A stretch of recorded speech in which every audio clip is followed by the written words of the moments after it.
으뜸되시는 예수님이 우리를 으뜸되게 하십니다. 복음은 충격적인 것입니다. 논리적으로 이해가 안 되는 것이죠. 바울은 복음을 얘기하면서 복음을 받았다는 것은 예수 그리스도와 결혼한 것이다. 예수님이 신랑이 되시고 신부된 우리가 결혼을 했다는 것입니다. 마틴루터는 이런 놀라운 복음에 대해서 위대한 교환이다, 그렇게 얘기합니다. 신랑과 결혼함으로 신랑이 모든 것을 소유하게 되었고 신랑은 신부의 모든 죄악들을 가져가셨다, 그렇게 얘기를 하고 있습니다. 자, 우리가 누군가 결혼하게 되면 그 상대의 가진 모든 것들을 함께 누리게 되죠. 받게 되죠.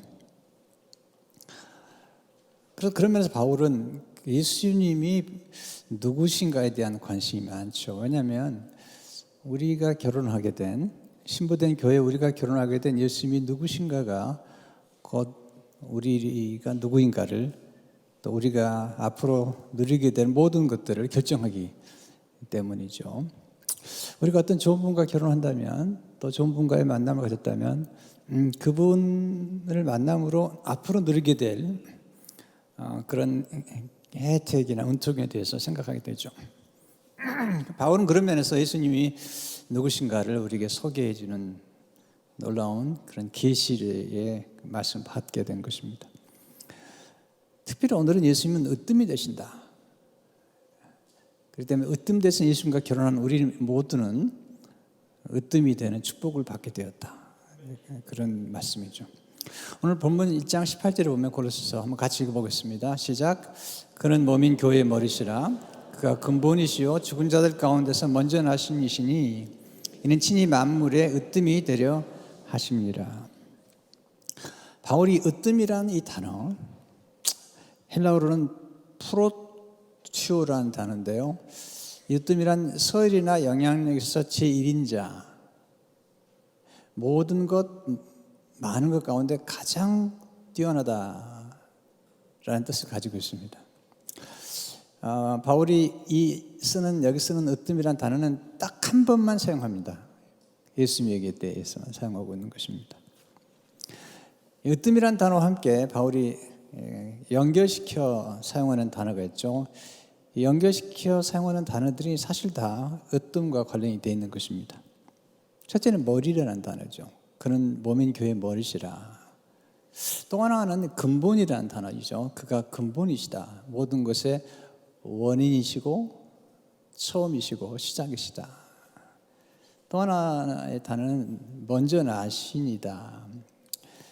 죽은 자들 가운데서 먼저 나신이시다. 여기서 이제 먼저 나신이라는 말을 쓸 때 영어는 꼭 맏아들, 첫 번째 아들, 장자라는 개념을 주고 있는 것입니다. 이 모든 것들은 우리와 관련되어 있는 것이죠.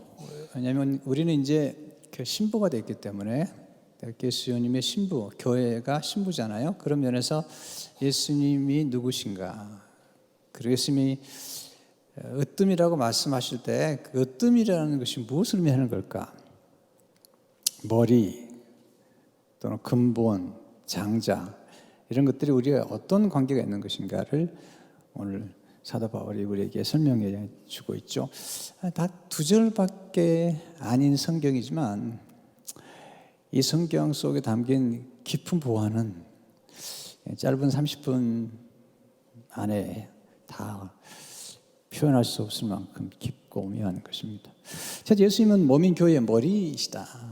머리이시다. 우리는 이제 교회가 되었잖아요. 그리고 예수님은 몸인 교회의 머리가 되신다는 것입니다. 오늘 18절을 보시면 그는 몸인 교회의 머리시라. 근데 바울은 교회의 머리가 되실 뿐만 아니라 온 우주의 머리가 되신다. 그래서 2장 10절을 보시면 그런 모든 통치와 권세의 머리시다는 뜻입니다. 구약의 모든 스토리 속에는 사실 복음이 담겨 있고 장차 예수님이 오셔서 보여줄 것에 대한 안에 그림자가 담겨 있죠. 그게 이제 첫 번째 모세가 이스라엘 민족들을 히브리 노예였던 그들을 바로의 손에서 건져낸 사건, 그걸 제1의 출애굽이라고 얘기를 하죠. 주도했던 인물은 하나님이시고요. 모세를 통해서 하나님께서 인도하셨는데요. 자세히 보시면 참 놀라운 거죠. 히브리 노예란 말이죠. 노예란 말은 그 당시 종이고, 우리나라 옛날에 보면 이제 계급이 있잖아요. 천민 계급이 있는데 이게 완전 노예, 종 또는 머슴 이런 거죠. 근데 그들을 건져내서 하나님께서 뭐라고 말씀하시냐면 너희가 세계 모든 민족 위에 뛰어나게 될 거라는 거죠. 으뜸이 될 거라는 거죠. 그리고 너희가 머리가 되고 꼬리가 되지 않겠다는 거예요. 이건 놀라운 충격적인 말씀이잖아요. 신명기 18장 2절을 보시면 내 하나님 여호와께서 너를 세계 모든 민족 위에 뛰어나게 하실 것이다. 8절에 보시면 13절에 보시면 여호와께서 너를 머리가 되고 꼬리가 되지 않게 하시며 머리가 되게 하겠다. 제가 예수 믿고 났더니 제 목사님이 저래서 기도를 많이 해주셨어요. 근데 기도하실 때마다 이 기도를 하시는 거예요. 하나님 주민 학생이 머리가 되고 꼬리가 되지 않게 해달라고 늘 기도를 하시는데 그때 무슨 말인지 이해를 못 하겠더라고요. 도대체 내 처지가 형편이 없는 처지인데 그런 기도를 하셨어요. 근데 하나님께서 그들을 이렇게 으뜸으로 세우시고 머리로 삼으신 것이 은혜라는 거죠. 신명기 7장 7절에 보면 여호와께서 너희를 기뻐하시고 너희를 택하시면 너희가 다른 민족보다 수요가 많기 때문이 아니라 또는 무슨 특별하게 탁월해서도 아니고 너희는 오히려 모든 민족 중에 가장 적으니라. 근데 예수님이 오셔서 문제는 이제 하나님께서 이스라엘 민족들을 이렇게 으뜸과 머리로 삼으신 가장 중요한 이유는 모든 민족을 섬기라는 거거든요. 축복은 사명인데 그들이 섬기지 않았거든요. 민족주의에 빠져 우월주의에 빠진 거죠. 그래서 예수님이 오셔서 이제는 제2의 출애굽을 시도하신 거예요. 그래서 이제 죄와 사망의 권세 아래는 우리를 건져내셔서 우리를 이제 으뜸으로 삼으시게 된 거죠. 그래서 우리를 교회로 세우셨어요. 그리고 교회가 머리가 되시죠. 에베소 1장 20절에 보면 그래서 만물을 그의 발 아래 복종하게 하시고 예수님은 모든 만물 위에 계시죠. 그를 만물 위에 교회의 머리로 삼으셨느니라. 그러니까 우리가 예수님과 결혼하게 되면 예수님과 똑같은 위치에 올라가는데 그건 만물 위에서 머리가 된다는 것입니다. 자, 머리가 된다는 게 뭘까? 이게 제일 중요한 것 같아요. 이제 에베소 5장에 보게 되면 신랑과 신부에 대해서 얘기하면서 남편과 아내에 대해 하면서 남편은 아내의 머리가 된다. 이런 얘기를 하잖아요. 그러면서 아내는 남편에게 복종할지니라. 이런 얘기를 하잖아요. 남편들은 이런 설교를 하면 되게 좋아하더라고요. 그래서 부인을 이렇게 희켜 쳐다보죠. 들었지? 이렇게. 근데 그 머리가 된다는 게 얼마나 무거운 책임인지 그걸 알고 나면 감히 그렇게 얘기할 수 없죠. 순종도 물론 힘든 거지만 머리가 된다는 건 굉장히 어려운 거예요. 이건 굉장히 무거운 책임을 지고 가는 거죠. 머리의 역할이 뭘까? 실제로 머리된 예수님은 우리를 앞서 인도해 주시는 거예요. 머리가 몸을 인도하잖아요. 방향을 지시하고. 머리는 굉장한 분별력이 필요한 거죠. 속도보다 중요한 게 방향이잖아요. 그래서 머리가 되려면 선견, 앞서 봐야 되죠. 또 정견, 바로 봐야 되죠. 그래야지 바로 이끌 수가 있는 거예요. 머리가 된다거나 어떤 지도자가 된다거나 이것은 결코 쉬운 일이 아니라는 거예요. 예수님께서 인도하셨어요. 근데 어떻게 인도하시냐면 앞서 인도하신 거죠. 요한복음 10장 4절을 보시면 자기 양을 다 내온 후에 앞서가면 양들이 그의 음성을 아는 거로 따라오되 앞서가면 이게요. 하나님 우리 인도하려면 앞서가셔야 되잖아요. 지도자는 항상 앞서가야 되고 또 앞에서 이끌어주는 사람이잖아요.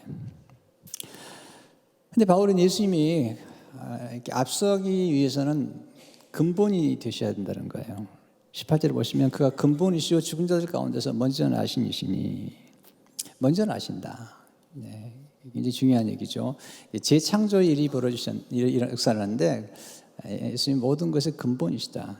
근본이라는 단어가 헬라어로 아르키라는 단어입니다.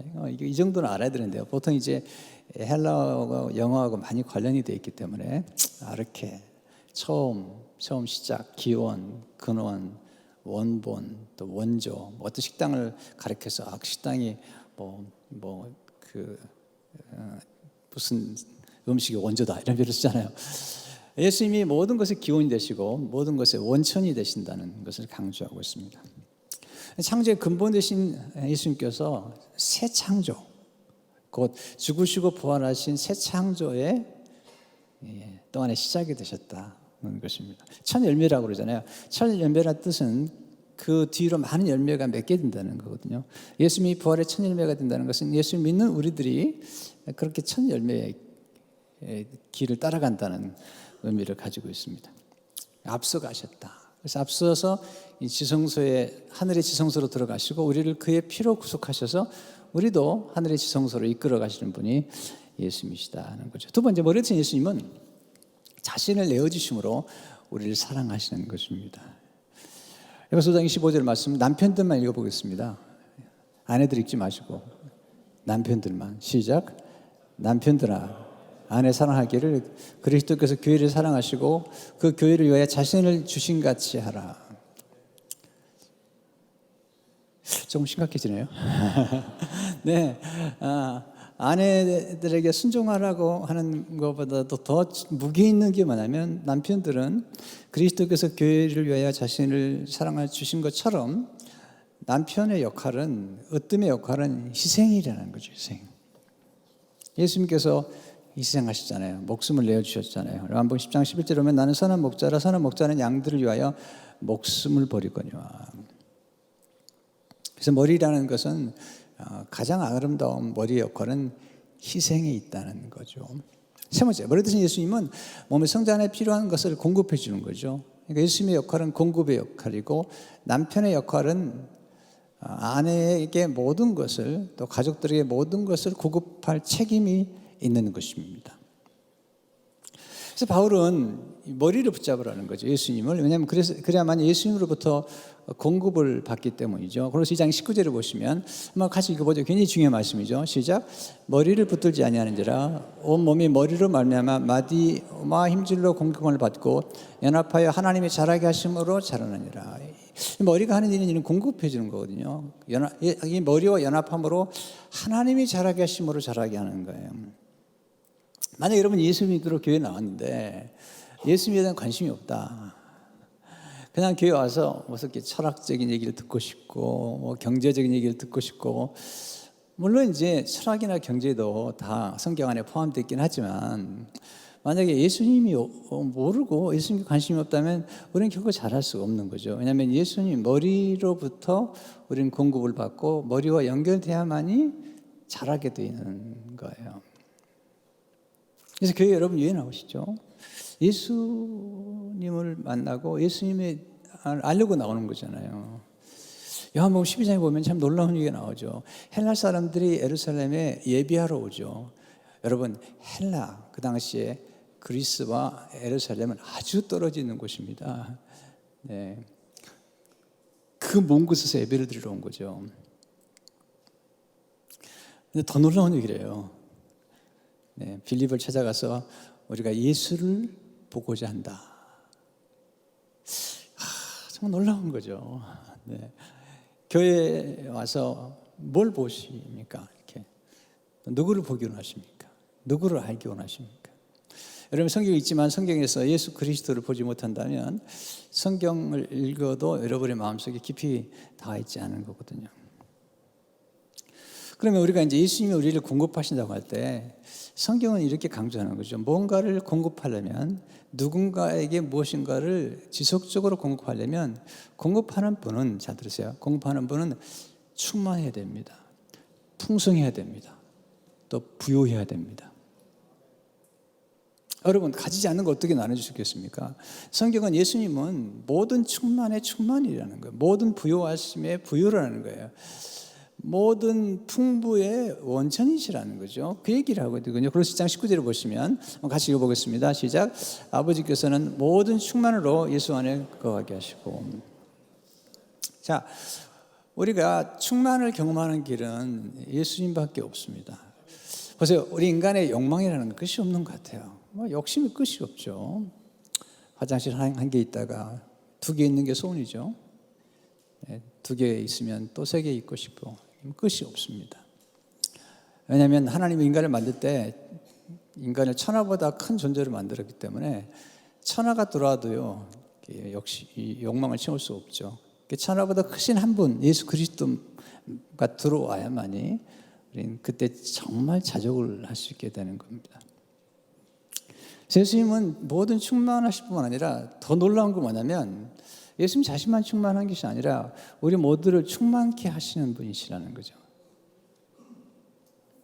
골로새 2장 9절 10절을 보시면 한번 같이 읽겠습니다. 시작. 그 안에는 신성의 모든 충만이 육체로 거하시고 너희도 그 안에서 충만하였으니 그는 모든 통치자와 권세의 머리시라. 예수님께서 충만하시기 때문에 우리를 충만케 하시는 거죠. 그래서 우리를 보배롭게 만드시고 우리로 진정한 부유를 경험하게 만드는 거예요. 여러분 많이 가졌지만 늘 불만과 자족이 없는 사람들은 아주 가난한 사람인 거죠. 그러나 세상적으로 별로 가진 것 없다 할지라도 늘 감사하고 늘 만족하다면 그리고 지족하다 그러죠. 컨텐트먼트. 그러면 그분 부자죠. 영적으로 부유한 것이죠. 그분이야말로 보배죠. 또 나눌 수 있다면. 네. 그래서 예수님께 우리가 나가서 우리가 성장을 하기 위해서는 머리를 붙잡아야 됩니다. 머리로부터 모든 것이 공급받기 때문이죠. 그래서 여러분 교회에 와서 가장 큰 관심을 가져야 될 것은 예수 그리스도 그분을 우리 주님을 알고 또 경험하고 또 배우는 것. 그때 하나님이 잘하게 하심으로 잘한다는 거죠. 자, 골로새 2장 19절 말씀을 이게 한 번 더 읽어보겠어요. 시작. 머리를 붙들지 아니하는지라 온몸이 머리로 말미암아 마디와 힘줄로 공급함을 받고 연합하여 하나님이 잘하게 하심으로 잘하느니라. 우리가 믿는 믿음은 그리스도를 믿는 거예요. 네, 그리스도의 말씀을 믿는 거거든요. 그때 잘하게 하심으로 잘한다. 여기서 우리는 성장의 놀라운 비밀을 배우게 됩니다. 우리가 성장하려면 2가지가 필요해요. 첫째, 성장하기 위해서는 우리가 주도적 그리고 의도적으로 성장을 추구해야 됩니다. 저절로 성장되지 않습니다. 성장하려면 반드시 목표를 세워야 됩니다. 그리고 내가 주도적으로 의도적으로 목표를 설정하고 배워야 됩니다. 이 말은 뭐냐면 우리가 예수 그리스도의 머리를 붙잡아야 됩니다. 우리도 붙잡아야 되고 우리도 예수님 안에 거해야 됩니다. 여러분 저절로 성장이 됩니까? 제가 뭔가를 배우려면 반드시 어떤 목표를 설정해야 됩니다. 지금 골로새서를 통해서 우리가 같이 공부하잖아요. 골로새서를 공부하는 목표를 세운 거예요. 그리고 골로새서 안에 있는 만난 예수님을 우리가 같이 공부하면서 잘하는 거거든요. 이것은 의도적입니다. 요즘 이제 악기를 배우는 분들이 계세요. 우리 교회에서 이제 센터 포 크리스천 컬처럴이라는 그런 조직을 만드는데 그렇죠. 악기를 배우려면 의도적이야죠. 네. 시간을 내야 되고요. 또 우리 교회에서 성장하려면 이렇게 아카데미나 또는 큐티반이나 1:1이나 또 비전 스쿨이나 지속적인 이런 성장을 통해서 의도적이어야 되죠. 머리만 가지고 생각만 가지고 안 되는 거죠.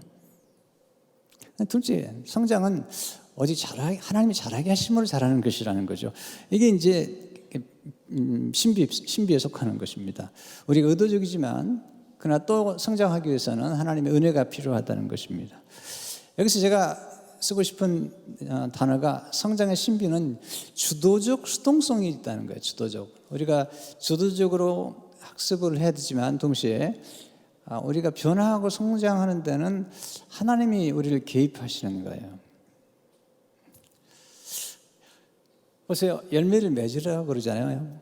여러분 나무가 열매를 스스로 맺습니까? 아니 맺히는 겁니까? 이게 참 역설적인 거예요. 우리가 변화하려고 노력하는 것 같지만 변화가 되어지는 거거든요. 변화가 이루어지는 거거든요. 그래서 고린도서 3장 6절을 보게 되면 나는 심었고 아볼로는 물을 줬을 때 오직 하나님께서 자라나게 하셨나니, 자라게 하신 것은 하나님이라는 거죠. 바울은 심었고 아볼로는 물을 주었어요. 자, 성장은 저절로 되는 게 아닙니다. 성장을 갈망해야 되죠. 목표를 세워야 되겠죠. 또 배워야 돼요. 배우지 않으면 성장하지 않아요. 훈련을 선택해야 되겠죠. 훌륭한 스승을 찾아가죠. 멘토를 만나야 되겠죠. 뿐만 아니라 이렇게 함께 성장을 추구하는 이 공동체, 저희가 강조하는 게 평생학습이라는 공동체, 또 독서 지도사반이랄지 이런 어떤 평생학습에 대한 공동체 안에서 우리가 함께 더불어 성장하는 것이 필요합니다. 근데 성장의 신비는 뭐냐면 우리가 노력만 가지고 되는 게 아니라는 거예요. 하나님의 은혜가 있을 때 우리가 변화되고 성숙해가고 무르익어가고 열매를 맺게 되는 것을 보게 됩니다.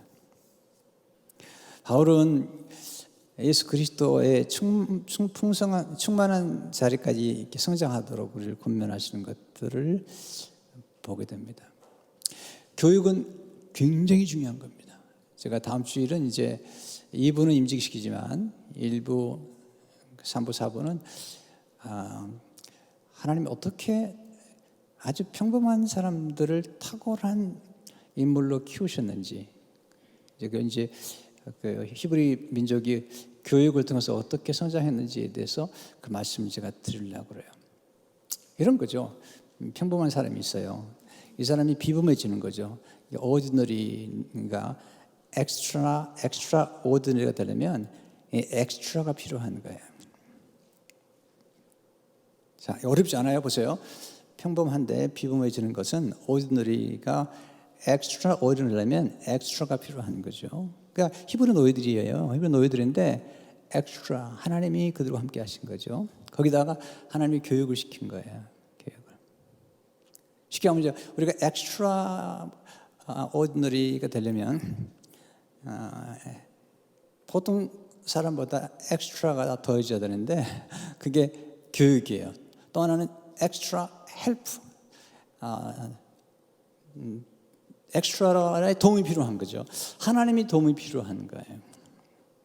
그럴 때 우리가 엑스트라 오디너리가 되는 거죠. 그냥 될 수 있나요? 그냥 피아노를 머릿속으로만 연주해서 될 수 있나요? 배워야죠. 그러나 열심히 연주한다고만 되는 건가요? 아니죠. 하나님이 은혜를 주셔서 기회를 주시고 연주할 기회를 주시고 엑스트라 헬프, 어떤 사람들이 도와주고 이게 이제 다 평범하면서 비범해지는 과정에 있는 거예요.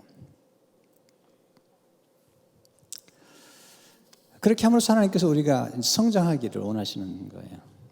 여러분, 성장은 굉장히 즐거운 것입니다.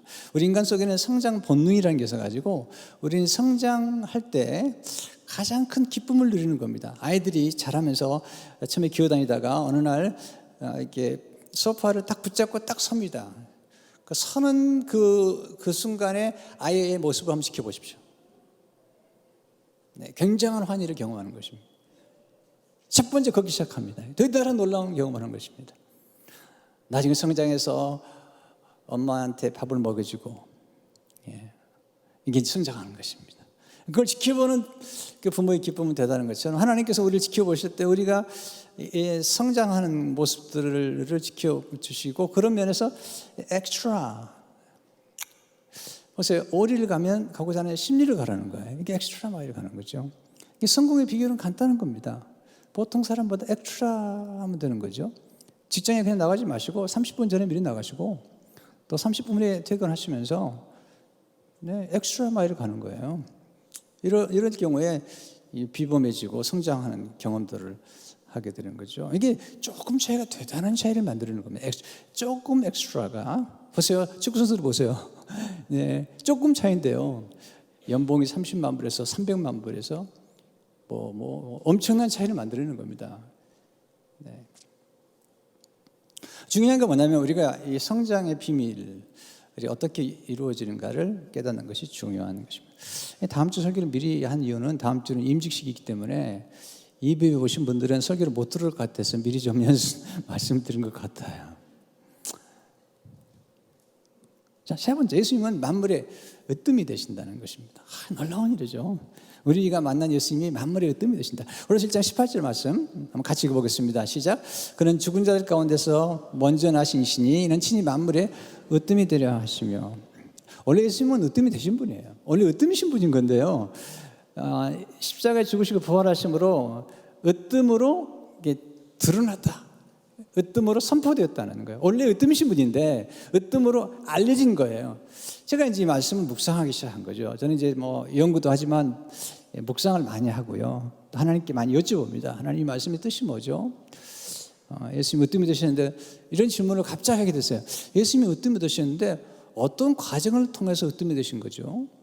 십자가 분명히 보면 예수님이 죽은 자들 가운데서 먼저 나셨다고 그랬어요. 그리고 만물이 으뜸이셨다고 그래요. 죽은 자들 가운데서 먼저 나셨다, 이 말씀을 깊이 묵상하다가 이 십자가의 죽으심과 예수님의 성육신과 십자가의 죽으심과 그리고 이 부활이 연결된 걸 알면서 이게 어떤 원리가 여기서 깨닫게 된 거죠. 그러니까 이건 우리 삶 속에 적용하기에 아주 중요한 메시지죠. 예수님이 어떻게 으뜸이 되셨어요? 첫째로 예수님이 으뜸 되시면 자신을 비우심이 있는 거예요. 비우셨다. 빌립보서 2장 6절 7절을 보시면 그는 근본 하나님 본체시나 하나님과 동등됨을 취할 것을 여기지 아니하시고 오히려 자기를 비워 종의 형체를 가지사 사람들과 같이 되셨고 자기를 비우셨다. 이거 케노시스란 굉장히 신학적인 단어인데요, 자기를 비우셨다는 겁니다. 그리고 종의 형체를 입으셨다. 하나님의 권리를 내려놓으셨다. 대단한 거죠. 그리고 스스로를 비우셨다. 여기서 비움은 으뜸에 이르는 길이라는 겁니다. 비움이 있을 때 체험이 있는 것이죠. 하나님 아버지는 자신을 비우신 예수님 안을 신성의 모든 충만으로 충만케 하신 것입니다. 또한 충만이 있을 때 나눔이 있는 것이죠. 여러분, 이게 비상하려면 가벼워야 됩니다. 네. 근데 탐욕스럽고 또 세상의 정욕과 또 미움과 시기와 질투와 분노와 이런 것들은 우리 다 끌어내리는 것입니다. 이건 회개를 통해서 이렇게 털어내야 되죠. 그런데 우리는 가벼워지게 됩니다. 예수님께서 비우셨다. 힘을 좀 빼신 거죠. 그런데 놀라운 것은 우리가 힘을 뺄 때 하나님의 성령의 역사가 나타나는 거거든요. 뭐든 너무 잘하려고 하면요, 그게 안 됩니다. 이게 힘이 좀 너무 들어가면요, 이게 보통 운동선수들 보고 그러잖아요. 저 선수 오늘 야구 어깨 힘이 너무 들어가네요. 이렇게들. 예수님은 그걸 빼신 거잖아요. 예수님은 비움에도 으뜸이시고 또 충만에도 으뜸이시고 나눔에도 으뜸이신 거죠. 또 예수님 으뜸 되시면 자신을 낮추시는 겸손이 있다는 거죠. 빌립보 2장 8절을 보게 되면 사람의 모양으로 나타나서 자기를 낮추시고, 예수님이 스스로 겸손을 선택하신 거죠. 하나님 강요하신 게 아닙니다. 첫 번째 아담은 교만했잖아요. 그리고 불순종했잖아요. 근데 마지막 아담 예수님은 겸손하셨어요. 네. 성경은 겸손의 비밀이 뭘까? 그것은 하나님을 경외하는 거라는 거죠. 하나님을 경외하는 지혜의 근본이 하나님을 경외함에 겸손이 있다는 거예요. 그래서 겸손과 하나님의 경외함을 항상 같이 보여주고요. 그리고 겸손과 하나님의 경외함 속에 따라오는 축복을 놀랍게 표현하고 있죠. 잠깐 15장 33절을 보면 여호와를 경외하는 건 지혜의 훈계라 겸손은 존귀의 기잡이니라. 잠깐 22장 4절을 보면 한번 같이 읽어보죠. 제가 너무 좋아하는 말씀인데요. 겸손과 여호와를 경외함의 보상은 재물과 영광과 생명이니라. 하나님은 교만하면 낮아지고 겸손하면 높아지는 역설의 진리를 가르치시죠. 잠언 29장 23절을 보면 사람이 교만하면 낮아지겠고 마음이 겸손하면 명예를 얻으리라. 야고보서 4장 1절을 보면 어제 새벽에 말씀 나눈 이 말씀을요, 한번 같이 읽어볼까요? 시작. 그러나 더 큰 은혜를 주시나니 그러므로 이르실 때 하나님이 교만한 자를 물리치시고 겸손한 자에게 은혜를 주신다 하였느니라. 교만한 자를 하나님 물리치신다. 야고보서 4장 10절을 보게 되면 주 앞에서 낮추라 그리하면 주께서 너희를 높이시리라.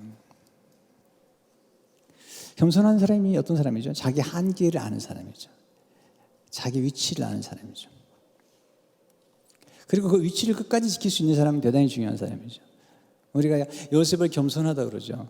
그런데 늘 바로 아래에 있습니다. 그리고 모든 영광은 하나님께 그리고 바로에게 돌립니다. 끝까지. 그러니까 요셉이 정말 으뜸이 되어버리는 거죠. 수많은 사람들을 구원하게 된 거죠. 저분 겸손한 사람이 어떻게 할 수 있죠? 배우려고 하는지 보면 알 수 있습니다. 겸손한 사람 배우지 않습니다. 스스로 안다고 생각하기 때문에 더 어리석어지는 것입니다. 겸손한 사람은 늘 배우죠. 모든 사람에게 배우죠. 모든 사건을 통해서 배우죠. 그래서 더 지혜로워지는 것입니다. 존 칼빈은 이렇게 말하죠. 겸손은 최고의 덕. 모든 덕의 모체예요. 뿌리다. 교만은 모든 악의 모체예요.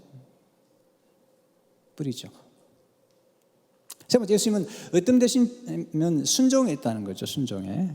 예수님은 낮추시고 복종하셨다. 빌립보서 2장 8절을 보시면 자기를 낮추시고 죽기까지 복종하셨으니 그 십자가에 죽으심이라. 순종 대단히 위대한 것입니다. 놀라운 것입니다. 이게 이제 성경의 역설이죠. 예수님이 비우시고 낮추시고 순종하셨더니 예수님을 높이셨다는 거예요. 아주 높이셨다는 거예요. 예수님은 자꾸 낮아지려고 그러는데 하나님은 높이신 거죠. 빌립보서 2장 9절에 11절을 보시면 같이 읽어보겠습니다. 시작. 이러므로 하나님의 그를 지극히 높여 모든 이름에 뛰어난 이름을 주사 하늘에 있는 자들과 땅에 있는 자들과 땅 아래에 있는 자들로 모든 무릎을 예수님 이름에 꿇게 하시고 모든 입으로 예수 그리스도를 주라 하시나요 하나님 아버지께 영광을 돌리게 하셨느니라. 예수님이 순종하심으로 예수님이 고향 높여주신 것이죠. 바울은 이 점을 분명하게 밝히죠. 로마서 5장 19절을 보게 되면 한 사람이 순종하지 아니함으로 많은 사람이 죄인 된 것 같이 한 사람이 순종하심으로 많은 사람이 의인이 되리라. 순종 속에 엄청난 축복이 담겨 있는데요. 아직까지 순종이란 주제를 가지고 설교를 시리즈로 아직 해보지 못했어요. 겸손해봤는데 아직 순종을 못 해봤는데 내가 기회가 되면 하고 싶은데요. 순종이 왜 중요할까? 순종은 구속의 비결이죠. 예수님이 순종하셨기 때문에 우리가 구원을 받게 돼요. 예수님 순종하지 않았으면 구원이 없습니다. 십자가에서 그냥 내려와 보셨다면 구원이 없죠. 또 우리가 칭의의 은혜를 경험할 수 없죠. 의롭다움을 받을 수 없죠. 순종은 또한 사랑의 비결입니다. 사랑받는 비결이죠. 보세요. 사랑하면 순종하게 됩니다. 사랑하면 뭔가 하나님 명하신 게 무겁지 않습니다. 자녀를 키우는 엄마들 보면요, 막 두 아이를 막 하나는 안고 하나는 업고 아니면 양쪽에 들고 다니 이렇게 양쪽에 하고 이게 뭐냐면 사랑하기 때문에 무겁게 느껴지지 않는 거예요. 사랑하지 않아 보세요. 이게 양쪽에 들고 다니면서 너 같은 걸 내가 나가지고 이 고생을 하는 거라 그게 아니고 이게 무겁게 느껴지지가 않는 거죠. 사랑하기 때문에. 또 하나님을 위해서 일하는 모든 것들이 기쁨이 되는 거예요. 사랑하면 순종하게 되고 또 순종하면 사랑을 받게 돼 있어요. 자꾸 뭐 불평하고 원망하고 그냥 거역하고 어떻게 사랑을 받겠습니까? 이게 원리이거든요. 요한복음 14장 21절을 보게 되면 나의 계명을 지키는 자라야 나를 사랑하는 자니 나를 사랑하는 자는 내 아버지께 사랑을 받을 것이요 나도 그를 사랑하여 그에게 나를 나타내리라.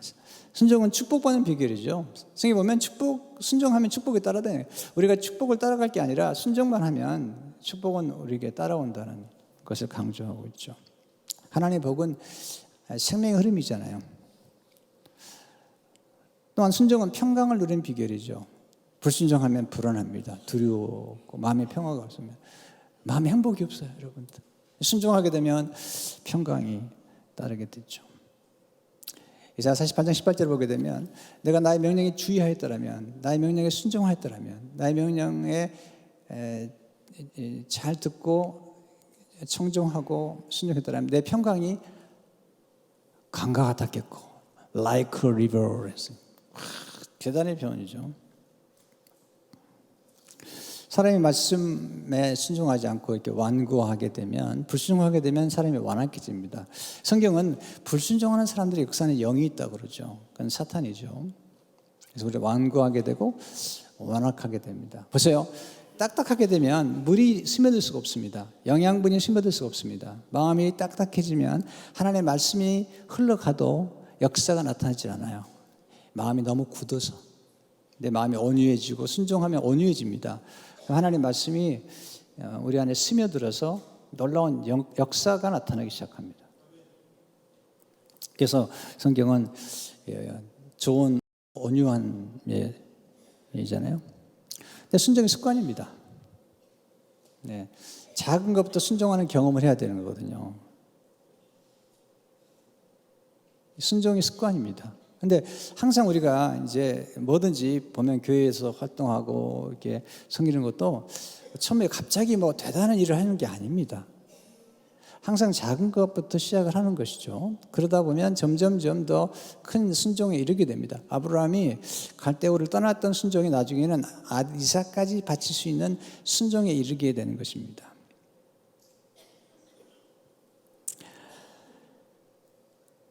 이번 이제 9월 달에 저희 교회에 게어리 토마스라고 하는 영성가가 오세요.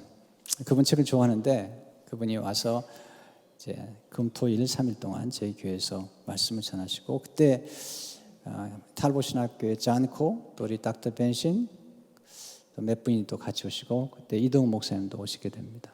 아주 중요한 그 교회 집회가 될 것 같아요. 그분이 이렇게 기록했어요. 진정한 순종은 오랜 세월을 두고 길러지고 표출된다. 순종의 진정성은 순종이 정말 어려워질 때 입증된다. 이치에 닿지 않음에도 불구하고 하나님을 따를 때 말이다. 순종은 우리의 소명이고 피난 제유고 특권이고 영광이다. 그 이유는 바로 우리가 순종하도록 부름받은 대상이기 때문이다. 작은 것부터 순종하는 게 필요해요. 우리는 이제 너무 크게 생각하는데 지금 여기 ANC 온누리교회 김태형 담임 목사님, 그분이 이제 제가 선교단 로고스 교회 이제 교육 담당 전도사로 있었어요, 처음에요. 지금도 생각이 나요. 갑자기 생각이 났어요, 아침에 설교하다가. 한 번에 이제 교회 장례식, 어른 장례식 있어가지고 모든 교육자를 다 참석하라고 제가 얘기를 했더니 이제 2세들이 좀 질문을 잘하잖아요. 나한테 와서 그러는 거예요. 목사님, 하나님 말씀에 순종해야 됩니까? 목사님 말씀에 순종해야 됩니까? 그래서 굉장히 당혹스럽더라고요. 네. 2세들은 좀 따지잖아요, 이렇게. 네. 그래서 질문, 참 좋은 질문 같았어요. 제가 이런 얘기를 했어요. 두 가지 얘기했어요. 하나는 뭐냐면, 첫째는 눈에 보이는 영적 지도자에게 순종하지 않으면서 하나님께 순종할 수 있을 것 같은지 궁금하다. 네. 두 번째는 뭐냐면, 내가 순종하라고 부탁하는 것은 이건 나쁜 일을 하라고 부탁한 게 아니고 성도의 가정이 장례가 나서 어려운데 거기에 함께 참여하는 것은 목회의 기본이기 때문에 참여하라고 하는 것인데,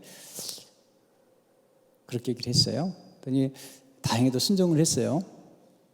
그리고는 이제 나중에 캐나다에 그 인디안 선교를 한 5년 갔다가 지금 돌아와서 아주 훌륭한 목사가 됐어요. 지금 제가 배워요. 많이 배워요. 지금도 연락하는데 제가 많이 배워요. 근데 그 작은 순종의 출발이 좋았을 것 같아요. 만약에 거기서 순종하지 않았다면, 글쎄요. 네. 제가 어떤 분은 이제 교회에서 이렇게 여러 가지 그 담임 목사님이 이렇게 청소나 페인트를 직접 하시는 분이신데, 그러다 보니까 부목사 한 분이 와서 계속 그런 일을 하다가 어느 날 너무 힘이 드니까 내가 지금 이거 하러 왔는 줄 아냐고 작업복 벗어 던지고 그냥 떠났습니다.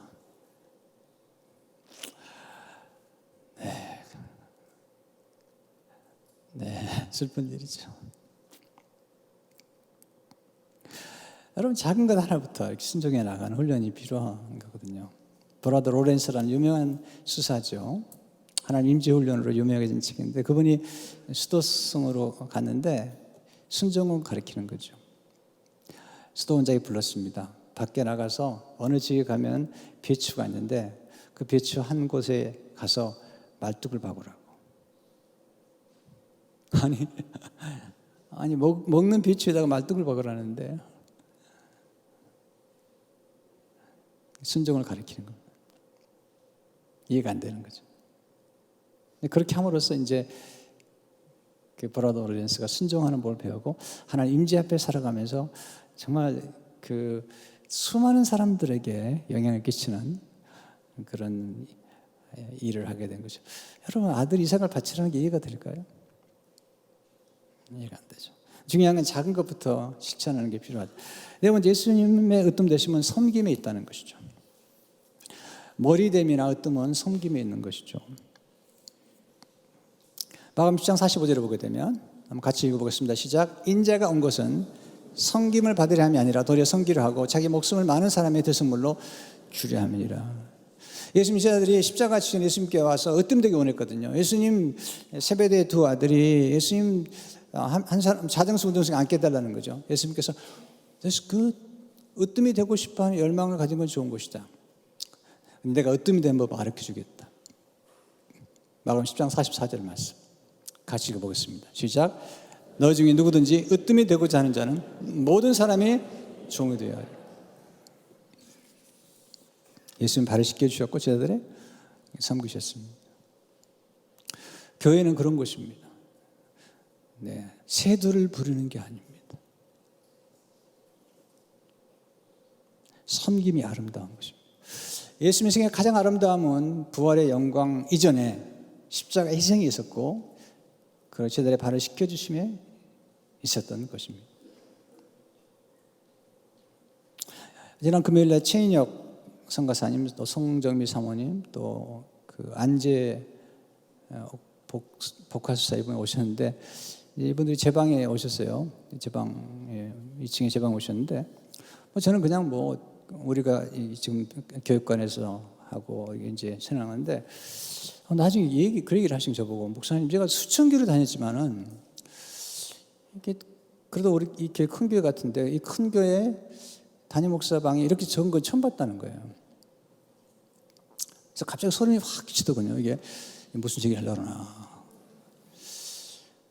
그래서 이제 나중에 본당을 칠 때도 똑같이 조그맣게 만들어야 되겠다 생각이 들어요. 네. 그러면서 이런 얘기 하는데 우리 수천 교를 다녀봐서 압니다. 우리는 수천 교를 다녀봤습니다. 박힌약이 큰 것 때문에 감동받은 것도 아니고. 그래서 내가 생각을 많이 하게 됐습니다. 네. 제가 멘토링한 형제 하나가 한국에 이제 담임 목사로 갔습니다. 갔는데 이제 가자마자 미국에서 이민 목회를 한참 했기 때문에 섬기는 데 익숙한 분이에요. 네. 이민 목사님들은 많이 섬기잖아요.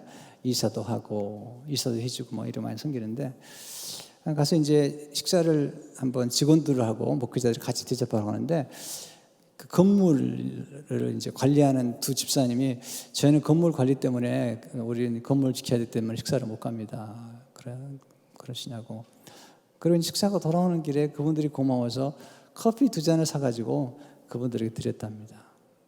그랬더니 그분들이 하는 말, 목사님, 담임 목사님이 커피를 직접 사다 준 건 처음입니다.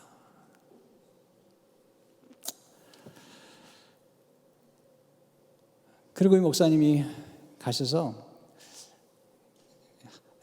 건물인데 한 층에 있는 담임 목사 방이 너무 커서 그걸 비우고 성사님 게스트룸으로 만들고 부목사님 사무실 한쪽에 방을 조그맣게 만들어서 그 안에 들어갔습니다.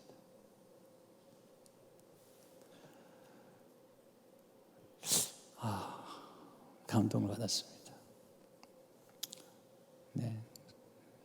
스승보다 제자가 더 훌륭하다 하는 생각을 했습니다. 우리에게 진짜 감동을 주는 게 뭘까요? 네. 네. 달라스 1년 때 그러면 하나님 우리의 성취를, 우리가 얼마나 많고 큰 성취를 했나를 보지 않으시고 하나님 우리가 어떻게 변화되어 가고 있는가를 보신다. 어떻게 변화되어 가고 있는지, how to change, 예수님을 얼마나 닮아가는지를 본다. 예수님 아름다움에도 으뜸이 되시잖아요. 게리 토마스가 이렇게 말합니다. 하나님의 아름다움은 인류가 반사하는 아름다움보다 훨씬 더 강력하다. 하나님의 아름다우신 정도가 아니라 아름다운 자체이기 때문이다. 근데 피터 크리프트라는 분, 제가 참 좋아하는 분인데요. 이분이 예수 충격이라는 책을 썼는데 이분이 이렇게 얘기하는 거예요. 예수님의 생애 모든 게 충격이라는 거예요. 복음은 모든 게 충격이라는 거예요. 네. 예수님 자신이 충격이라는 겁니다. 하나님의 아들이신데 내려오신 것도 충격이고, 하나님의 아들이신데 종이 되신 것도 충격이고, 하나님이 모든 걸 만드신 그분이 이 땅에 내려오셔서 십자가에 죽으시고 부활하신 것도 충격이고, 다 충격이라는 거죠. 근데 그 중에 또 하나의 충격이 뭐냐면 예수 그리스도를 믿는 성도의 아름다움이 충격이라는 거예요. 그런 이렇게 얘기합니다. 해 아래 그리스도보다 더 아름다운 것을 본 적이 없다. 마찬가지로 성도보다 아름다운 사람은 없다. 성도는 작은 그리스도이기 때문이다. 성도가 도덕군자보다 낫다. 도덕군자는 따분하다. 소크라테스도 성 프란시스에 비하면 하품만을 유발한다. 이분은 철학을 공부한 분이에요. 소크라테스는 도덕법을 좋아했지만 성 프란시스는 법 뒤에 계신 분을 사랑했다. 성도는 아름답다. 성도는 모든 아름다움의 원천까지 뚫고 들어간 사람이기 때문입니다. 우리가 예수님의 믿는 성도가 됐잖아요. 또 신부가 됐잖아요. 예수님의 아름다움이 우리를 뚫고 들어간 것이죠. 그래서 우리가 예수님을 닮아가는 것이죠. 자, 여기서 굉장히 놀라운 일이죠. 우리가 복음을 받다는 것은 우리가 만나는 모든 사람들을 아름답게 보는 것입니다. 모든 사람이 으뜸으로 보는 것입니다. 다만 이 으뜸의 본 뜻은 비움과 낮아짐과 순종과 섬김이 있다는 것입니다. 자, 오늘 선교주일이죠. 예수님께서 선교사로 오신 거죠. 하나님의 유일하신 아들 예수님을 선교사를 보내셔서 이 땅에서 우리가 똑같이 살아가게 하시고 섬기시고 우리를 위해 십자가에 돌아가시고 놀라운 사랑을 나눠주셨잖아요. 선교는 너무 대단하게 생각하지 마세요. 작은 것부터 실천하는 거죠. 이게 선교적 삶이잖아요. 여러분 이런 일 현장에서 만나는 분들 많잖아요. 섬기시고 이렇게. 또 여기 우리 교회 오다 보면 이제 뭐 경배 서는 분도 계시잖아요. 이렇게 섬기시고 친절하게 섬기시고 이게 다 아름다운 것입니다. 이게 귀한 것입니다. 그리고 선교에 동참하는 것이죠. 기도로 동참하고 또 작은 정성으로 동참하고 이런 것들이 아주 중요한 것입니다. 갑자기 내가 뭐 하나님이 나를 뭐 축복해 주시면 뭐 대단한 일이 벌어질 것이라고 대단한 변화를 일으키기로 생각하지. 그런 분은 잘 안 됩니다. 이렇게. 오늘 내게 주어진 게 뭔지. 여러분 길에 지나가는 다가 만난 노숙자 한 분이 손을 내밀었을 때 뭐 단 1불이라도 정성스러운 마음으로 준다면 어떤 분은 막 야단치더라고요. 주지 말라고. 네. 뭐 마약 사 먹을지 모르는데 뭐 주냐고 그러고 나라에서 돈도 받고 그러는데 주냐고 그러는데 여러분 그래도 여러분은 집은 가지고 계시잖아요. 네. 오늘 아침에 야고보서 4장의 말씀 잠시 묵상하고 나왔어요. 오늘 본문 생명에서 한 본문이잖아요. 형제를 비방하거나 비판하거나 판단하지 말라는 거예요.